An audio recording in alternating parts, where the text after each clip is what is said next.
Smoke filled the air, my rifle steady despite the bleeding. Through the scope, I saw my betrayer. 1 second of hesitation, and everything I believed in started to crumble. The silence was deafening, just me, my breath, and the weight of a trigger that could end it all. My name is Hazel Petrov. I'm 23 years old, a sniper for the resistance. My father, Colonel Samuel Petrov, used to say a rifle was just an extension of your will. He put one in my hands when I was 15 and told me, "One day, you'll have to protect yourself, Hazel. No one else will." He was right. When my parents died in that explosion, the one they called an accident, I knew it wasn't. No one ever explained why 2 decorated soldiers vanished without honor or investigation. The military buried the truth, and I've been digging it up ever since. I joined the resistance thinking I'd find justice. Instead, I found doubt. The base was hidden under the ruins of an old factory, cold, loud, and full of men who looked at me like a mistake. The first voice came before I even spoke. "A black girl? Here?" someone snorted. "She's supposed to guard the door or make coffee?" Laughter followed, sharp and careless. Another voice added, "They said she's trained. Maybe she's for the photos." I didn't flinch. I'd learned long ago that silence hurts more than anger. My father used to tell me, "Don't explain yourself to men who've already decided what you're worth. Show them." Then Marcus Hale appeared, the commander. Everything about him was controlled, from his tone to the way he adjusted his gloves. He looked at me the way soldiers look at weapons, judging their usefulness, not their humanity. "If you want to be recognized," he said, "let your results speak for you." No welcome, no handshake. Just that sentence. It was enough. Training started the next morning. They told me to observe. I obeyed. But when my turn came, I lay flat on the cracked dirt, the rifle cold against my cheek. The wind was sharp, the air dry. I remembered my father's voice. "Exhale. Feel the rhythm, not the pressure." The first shot broke the air cleanly, then another, then another. 3 targets fell in perfect sequence. The range went silent. Someone muttered, "Lucky wind." Marcus's voice cut through. "Luck doesn't group shots that tight." I stood, heart steady, hands firm. Their laughter didn't return after that, but the silence that replaced it felt heavier. That night, I sat alone cleaning my rifle. The others drank, joked, forgot why we were here. I kept polishing the steel, tracing the scratches on the barrel, the same weapon model my father once carried. It was the only part of him the Army hadn't erased. The camp lights flickered. A cold breeze swept through the open doors. I thought about how far I'd come. From a quiet home filled with discipline and love to this place of suspicion and noise. I could still hear my mother's laugh sometimes, right before the explosion took her away. I told myself I joined for justice, but deep down I knew it was for them, for the truth no one dared to speak. When the base went quiet, I went out again to the range. The night smelled of rust and earth. I lay down and aimed at the distant targets, my breath slow, my fingers steady. Each shot was a whisper, a memory, a promise. In the silence between gunfire, I spoke softly to the darkness. "I'm here, Father. I haven't forgotten." The bullet struck. The echo rolled through the empty field. I closed my eyes and listened to the sound fade into the night. They said I wasn't ready for real missions, So they kept me in the background, watching, delivering supplies, cleaning rifles. No one respected me enough to use. I didn't complain. Observation is a weapon too. When you stay quiet long enough, you start to see the cracks. Every morning began with whispers that were meant to sound like jokes. She's not one of us. She just got lucky. She'll be gone by next month. Their voices were louder than the gunfire. I learned to let them blend into the noise, like wind I could shoot through. One afternoon, Marcus announced a new exercise, moving targets, 700 meters, crosswind from the west. The others groaned. Boris, cocky as ever, looked at me and grinned. "You sure that rifle's not too heavy for you?" His friends laughed. I didn't even glance his way. When my turn came, the field fell quiet. I walked to the line with my father's old rifle, scratched metal, worn wood, still alive in my hands. I adjusted the scope, felt the familiar weight settle into my shoulder, and heard his voice again. "Control your breathing. Feel the wind, not fight it. The shot will find you." I exhaled slowly, pulled the trigger. 1, 2, 3. The targets fell in perfect rhythm like a heartbeat. For a moment, no one said a word. Then Boris muttered, "Nice shooting. But real war isn't a shooting range, sweetheart." I looked at him, calm. "Maybe that's why you keep missing." And I walked off, leaving their silence behind. Later that evening, Marcus summoned me. He stood over a map, arms crossed, voice measured. "You'll join Alpha Squad tomorrow. Observation post, West Sector. Don't engage unless ordered." "Yes, sir." He paused, eyes still on the map. "You shoot well," he said. "Almost too well."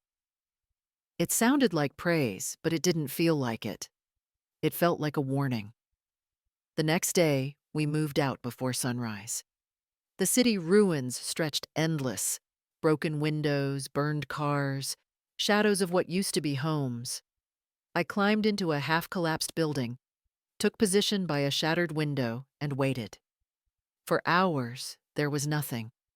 Just wind and the faint hum of the radio. Then movement.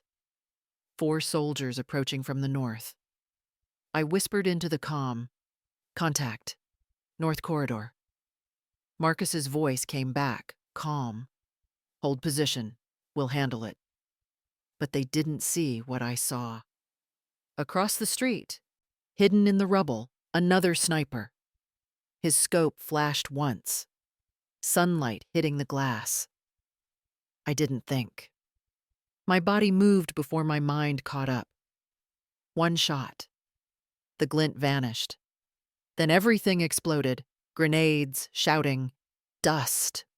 The roof shook under me. I fired twice more, quick and precise, covering the squad's retreat. When it ended, the street was littered with smoke and silence. I climbed down, my pulse still racing. The men stared. Boris spoke first.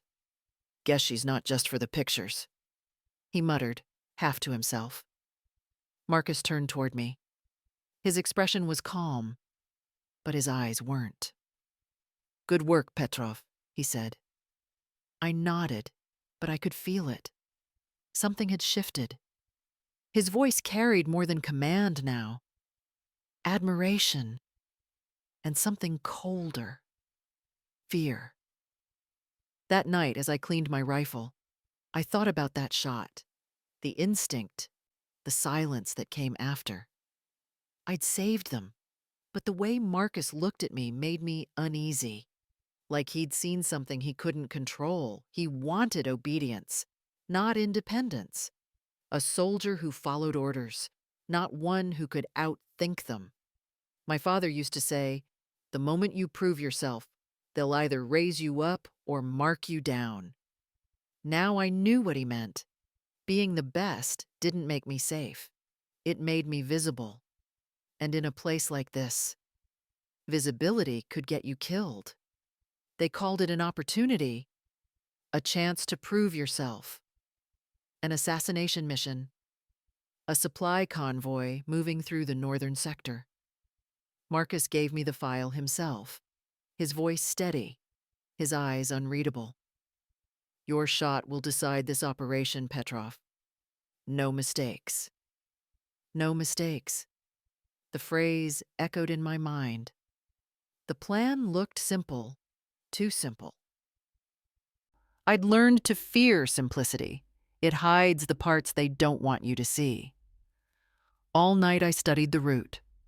The maps didn't match the data feed. Coordinates had been changed by a few miles. I checked again. The new code came from inside our system. Someone had tampered with it. At dawn, I took my position in an abandoned warehouse overlooking the street. The air was heavy with dust and silence. My heartbeat followed the rhythm of my father's lessons.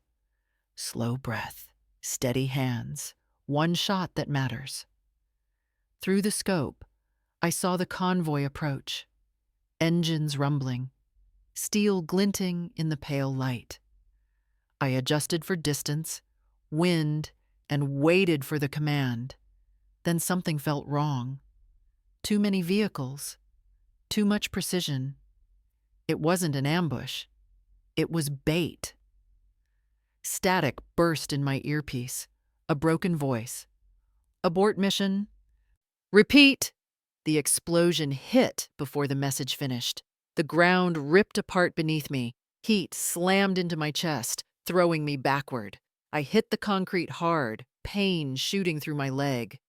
The world spun, then dimmed. I couldn't hear anything but the ringing in my ears. Flames crawled across the floor, devouring shadows. I reached for my radio, breath shallow. "This is Petrov," I whispered. "I'm hit. Requesting evac." The reply came through the static. Marcus's voice. Calm. Cold. "Leave her. Pull out. That's an order." For a moment, I thought I imagined it. Then silence. No response. No rescue. Just the crackle of fire eating the walls around me. Something inside me broke then. Not my body, but my faith. I tried to move. My leg was useless, the bones screaming under the weight. Smoke filled my lungs. I clawed forward, every inch a war. My hand brushed something cold, the barrel of my rifle. My father's voice rose in my memory, steady, firm. "Don't ever let go of your gun, Hazel. It will save you." I dragged it close, used it to pull myself up. The metal burned my skin, but I held on. The rifle wasn't just a weapon anymore. It was the last piece of me that still believed in survival. I crawled through the collapsing doorway, the flames chasing my heels. Outside, the street was a graveyard of twisted trucks and smoke. I could taste ash in the back of my throat. My vision blurred, but I kept going. One breath, one pull, one crawl at a time. When I finally reached open ground, I turned and saw what was left of the building. A burning tomb. My mission. My team. My trust. The radio on my shoulder crackled once more before dying completely. I stared at it, then at the rifle in my hands, and whispered, "You chose the wrong person to betray." The wind carried the words away. I pushed myself upright, using the rifle as a crutch. Pain stabbed through my leg, but I stood anyway. I had to. The fire behind me roared, painting the sky in red and black. I took one last look at the flames and felt something shift inside me. A quiet, deadly calm. The kind that comes when you lose everything except the will to fight back. The soldier they abandoned in that warehouse died with the explosion. What crawled out of it? was something else. I gripped my rifle tighter and limped into the smoke, my breath steady, my mind clear. I didn't know how yet, but I would find out why Marcus did this. And when the time came, he would see me again, through the scope. When I opened my eyes, the fire was gone. The world smelled of smoke and pine. I wasn't in the city anymore. Someone had carried me away. A man with gray hair bent over me, his hands steady, eyes calm. "Easy now," he said quietly. "You're safe." Safe. I didn't remember what that word meant. My leg was wrapped tight, my skin burned, my voice dry. He gave me water, then silence. His name was Victor Lewis, a doctor, maybe a ghost from another war. He lived alone in a cabin deep in the woods. The sound of machines was replaced by wind through the trees. He spoke little, but when he did, it was with the patience of someone who had already buried too many people. "You'll walk again," he told me. "I don't need to," I whispered. "I just need to shoot." He smiled faintly. "That's the Petrov spirit." When he said my name, something in his eyes changed. "Petrov," he repeated. "Samuel Petrov. I knew your father." The room tilted. "You knew him?" "I served with him years ago," he said. "He saved my life once. Brave man. Always talked about his daughter. Said she'd outshoot him one day." I turned away. He was wrong. Victor shook his head. "No, he just didn't live long enough to see it."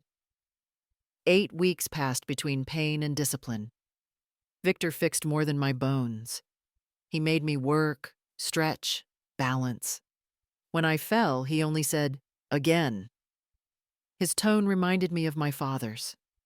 Firm, not cruel. The first time I managed to stand without the cane, he looked at me and nodded once. "Good. Now learn to aim again." He gave me a wooden stick carved like a rifle stock. "Muscle memory," he said. "You train the body first. The rest follows." Each day I rebuilt myself, movement by movement. My hands remembered faster than my heart. At night, the forest whispered outside while I cleaned the remnants of my old gear. One evening, he found me staring at the scars on my rifle barrel. "You still hold it like it's part of you," he said. "It is," I answered. "It's the only thing that still feels real." He sighed. "Your father was the same, but he knew when to set the gun down. You carry his legacy, Hazel. Don't let it turn you into something he'd regret." I met his gaze. "I'll carry it the way he taught me. I'll turn it into justice." For a long time he said nothing. Then quietly, "Justice can lose its way. Don't let it become revenge." He taught me how to rebuild the rifle, piece by piece, metal warmed by our hands. We worked in silence, the only sound the scrape of tools and the slow beat of the fire. When it was done, he pushed the stock toward me. "Make it yours." I took my father's knife and carved the words into the wood. "For father's truth." The letters were uneven, but they felt right. A promise, not to destroy, but to reveal. Victor read the carving, nodded. "That's his daughter," he said softly. "That's the balance he wanted." The next morning, he found me outside, aiming into the mist. My legs still ached, but the rifle felt like an extension of breath again. He watched from the doorway. "Remember," he said, "precision before passion, justice before rage." I lowered the scope. "I'll remember." By the 8th week, the scars had turned pale. I could walk again, limp slightly, breathe fully. Victor stood beside the trail that led out of the forest. "When you leave," he said, "you won't be the same person who crawled into my care." "I hope not," I answered. He smiled, eyes kind but sad. "Then go. But come back when you can still recognize yourself." I slung the rifle across my back. The words carved into its stock pressed against my shoulder like a heartbeat. As I walked away, I looked once more at the cabin, the man who'd saved my life, and maybe the last piece of my humanity.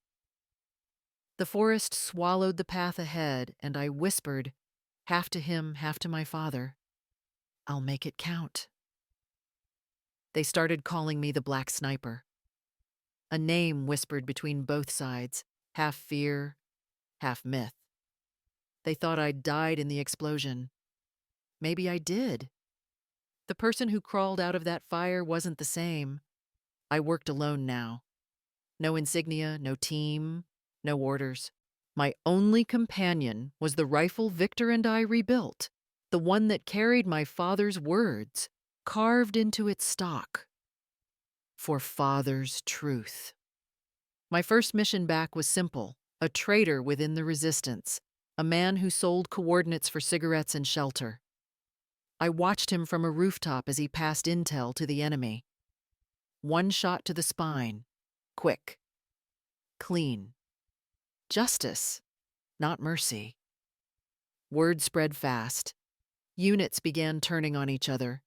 Fear replaced loyalty. Some said I was working for command. Others said I was hunting everyone. The truth was simpler. I was cleaning the rot from both sides. Each shot was a message. Not vengeance. Balance. Then came the night in the snow. Colonel Kruger, the man who'd burned Baltimore's refugee sector. They called him untouchable. I called him target. He appeared in the city square, surrounded by soldiers, giving his usual speech about order and sacrifice. Snow swirled around the lights. I waited in the ruins across the street, breathing through the storm. The wind screamed, shifting every few seconds. The shot would need calculation, patience, and faith. I felt Victor's calm and my father's voice in my head. "Don't fight the wind. Let it carry you." I fired. The echo vanished before the crowd screamed. Kruger fell backward into the snow, his blood blooming like ink. Soldiers shouted, searching rooftops. I was already gone. By dawn, radios buzzed with panic. "The Black Sniper strikes again." Some called me a hero, others a weapon-gone rogue. I didn't correct them. Legends are armor, and I needed every piece. Weeks passed. Every shot I took left fewer enemies, but more questions. Who had betrayed me? Who had ordered that explosion? Every clue circled back to one name: Marcus Hale. One night, while scavenging for ammunition in an abandoned outpost, I found an old comms terminal still running. I almost ignored it, until I heard his voice. Marcus. The recording was corrupted, broken by static, but his tone was clear. "She's efficient, predictable. She'll die where I send her." The words hit harder than any bullet. My throat tightened. I played it again and again, until it stopped feeling like shock and started feeling like truth. He'd sold me out, traded my life for his command. The ambush, the altered coordinates, the silence after the blast, all of it had his fingerprints. I sat there in the flickering light, breathing slow, letting the fury settle. Anger is a distraction. Focus is survival.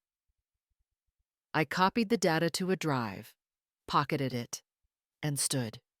"You were right, Marcus," I whispered. "I did die that day, but not the way you think." Outside, Snow fell soft and endless. My reflection in the glass was pale, eyes hollow, but alive. I wasn't a ghost. Not anymore. I was proof. The wind cut across my face as I walked away, rifle slung over my shoulder, mind sharp and steady. The world wanted a legend. I gave them one. But beneath that name, behind the crosshairs, I was just Hazel Petrov, daughter, soldier, survivor, carrying a single truth carved into steel. For Father's truth. And now I knew exactly where to aim next. I never stopped hearing Marcus's voice in my head, calm, steady, pretending to lead. But deep down, I knew the truth was still buried somewhere in the Resistance's system. For weeks, I tracked old communication lines, decoding fragments of corrupted files. One night, I finally broke through. Static filled my headset. Then a voice I knew too well. Marcus, when she dies, I'll be the hero. My stomach turned cold. He hadn't just betrayed me. He'd used me. My death was his promotion. I replayed the clip until my hands stopped shaking. Rage was useless. Proof was what I needed. Rumors said Marcus had been meeting secretly with General von Stauffen. If I could record that, no one could deny what he'd done. I planned it alone. No backup, no contact. Just me, a small recorder, and a rifle that had saved me more times than I could count. Getting into their meeting point was easier than it should have been. That confirmed everything. He was too comfortable. I crawled through vents until voices reached me from below. Marcus spoke first, sharp and confident. The resistance is collapsing as expected. Once it's over, command will have no choice but to name me leader. Von Staufen's tone was cold. And the sniper? Petrov? Marcus laughed. She's already dead. She just doesn't know it yet. My finger tightened on the trigger. For 1 second, I wanted to end it there. But Victor's voice echoed in my mind, justice before rage.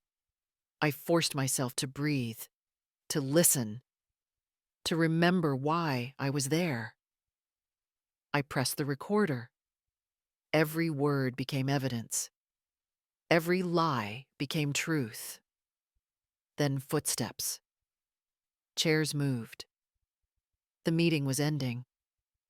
I backed away quietly, pain flaring in my leg. My hand slipped. Metal creaked above them. Wait, von Stauffen said. I froze. His footsteps stopped under me. My heart pounded so loud I thought he'd hear it. Seconds dragged. Then finally, silence. A door opened. Closed. I moved again. Slow. Careful. My fingers cramped from gripping the rifle. When I reached the outer hall, I almost collapsed. My vision blurred. I kept going, yet step by step, breath by breath. I wasn't leaving without that recording. Outside, I checked the file. Marcus's voice played back clearly. When she dies, I'll be the hero. Then von Staufen's calm reply, make sure she does. That was enough. Proof of everything. Betrayal, conspiracy, lies. For a long moment, I just stared at the device in my hand. I should have felt relief, but all I felt was exhaustion. Years of loyalty erased by one man's ambition. I whispered, "You wanted to be the hero, Marcus. Now you'll get your spotlight." I sent a copy of the file to a secure line I'd built months ago, my insurance. Even if I died, the truth wouldn't. I could almost hear my father again. Aim for what matters, Hazel. Not for revenge. For truth. I looked at the recorder. For Father's truth, I said quietly. The weight in my chest shifted from pain to purpose. I had what I came for. The next step wasn't survival anymore. It was justice. I reloaded my rifle, steadying my breath. Your move, Marcus, I whispered. Let's finish this. And I walked back into the dark, ready for the reckoning he'd created. Marcus called a meeting the next morning. Every remaining commander was there. He spoke with confidence, as if betrayal didn't have his fingerprints on it. The black sniper, he declared, isn't one of us. She's a foreign asset, a ghost planted to destroy what's left of our unity. The room murmured. Some nodded, others hesitated. They still feared him. They always had. I stood outside the door, listening. His words rolled off his tongue like truth rehearsed too many times. When he paused for effect, I stepped in. The noise stopped. Chairs scraped. Faces turned. For a moment, no one breathed. They thought I was a ghost. The same legend they'd whispered about for months. Marcus froze, eyes wide. Then he smiled, pretending control. You're alive. Disappointed? I asked. He straightened, masking the tremor in his hands. You should have stayed dead, Hazel. You've caused enough damage. I dropped a small recording device onto the table. The red light blinked once before the sound began to play. Marcus's voice filled the room. When she dies, I'll be the hero. The silence that followed was suffocating. Every eye turned to him. The mask cracked. His jaw tightened. Breath quickened. That's a fabrication, he said quickly. She's manipulating data. I stepped closer. You lied to everyone, sold them out. You killed your own soldiers for rank. He reached for his pistol. The motion was fast, desperate. But I was faster. The click of my rifle echoed through the chamber, the same weapon he'd left me to die with. He froze, staring down the barrel. Sweat traced a line down his temple. Go on, he whispered. Do it. You've always wanted to. I steadied my aim, breath slow. My heart didn't race. It was calm. The same calm my father taught me to find before the shot. Do you know what he told me? I said quietly. The best marksman isn't the one who doesn't tremble. It's the one who knows when to pull the trigger. He blinked, realization dawning too late. I fired once. The sound was final, not rage, not revenge, just closure. He fell back, the echo fading into silence. No one moved. I lowered the rifle.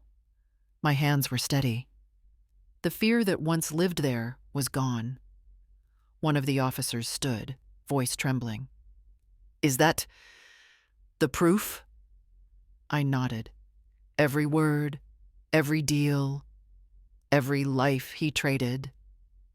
The device still played fragments of his voice. Bargaining, planning, betraying. The men who'd followed him looked sick, ashamed. Some bowed their heads. Others walked out without a word. I didn't stay to watch the rest. My part was done. Outside, the air felt lighter. The wind carried the sound of distant gunfire. But for once, it didn't feel like war. It felt like ending. I sat on the steps, looking at the rifle resting across my knees. The wood still bore the carving. For Father's truth. Victor's words came back to me. Justice, not malice. For the first time, I understood what he meant. Justice isn't loud. It's quiet, precise. the kind that ends things without leaving echoes. I closed my eyes, breathing in the silence. Marcus's voice, his lies, his power, all of it was gone. When I opened them again, the dawn was breaking over the ruined city. The truth had survived, and so had I. After Marcus fell, the resistance shattered, but not in defeat. The lies broke first, then the fear. For the first time, people started asking who they were really fighting for.